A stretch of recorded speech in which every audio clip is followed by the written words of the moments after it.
We're now in the Greenland Ice Sheet. We're not on top of the ice, we're actually in the meltwater. Meltwater is a very important part of these landscapes as the ice sheet is thinning and melting. Is it carrying microbes that have been on the ice for tens of thousands of years? Microbes, which have been under the Greenland Ice Sheet, may now be transported from the ice into the meltwater. And we are especially interested in the role that these microbes play in this new and emerging landscape.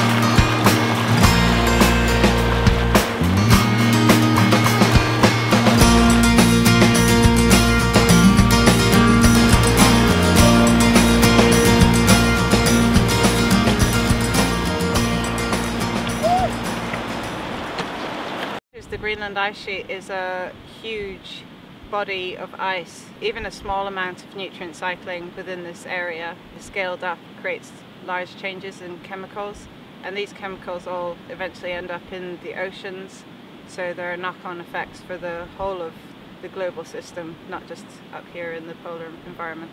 There's an amazing amount of biodiversity even within these regions, even though it's an extreme environment. The microbial component of these environments is greatly overlooked. So they're doing phenomenal things. They're cycling all of the most important elements that the Earth has, and they do this even though they're the most tiny cells. At the moment, no one looks at carbon cycling underneath the ice sheet. So if there is an input from these organisms in releasing carbon dioxide or methane into the atmosphere, all our models that we have at the moment are ignoring this flux into the atmosphere. So that's one example of how we might be underestimating global cycling of carbon.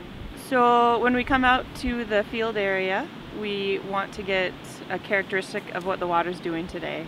I collect water in a Teflon sampling bottle, and it's on the long rod, so I'm able to go up and down at different depths of the water, so we get a good collective signature of all the water that's pumping through. And then we have a seat and actually filter it into the bottle that we're going to take home and process.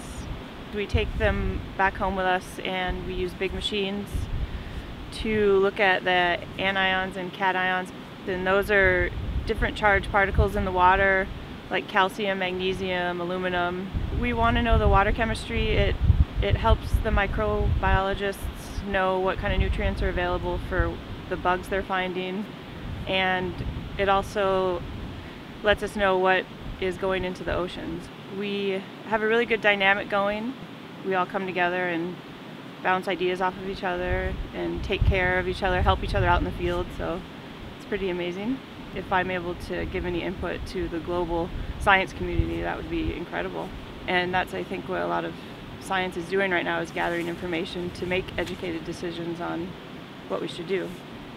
When we come out here, we take buckets that have been cleaned in hydrochloric acid, and we use the hydrochloric acid to get rid of all other genetic information that might be brewing inside these buckets. We want to strip them of all DNA. We come out here and we rinse our buckets again just to make sure that any destructive acids aren't left in the inside of the container. Today we have collected 60 litres of water, and we're now about to head back up the hill with the 60 litres, which is a pretty heavy load to carry.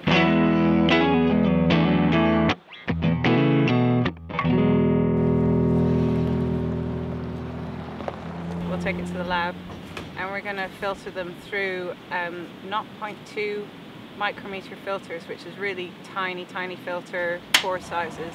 So we're going to collect everything that's microbial, bacteria, eukaryotes. We believe we'll have the whole microbial picture held on one filter, and then we're going to extract DNA from them and look at the genetic information that's held within that little filter. We'll be able to know exactly which organisms are within these systems, and then we'll freeze the samples until we can ship them back home for further analysis. I absolutely love these environments. I love glaciers, I love the ice sheet.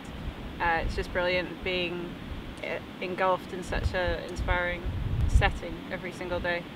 I think we all have to look at our lifestyles and say, are we proud of what we do?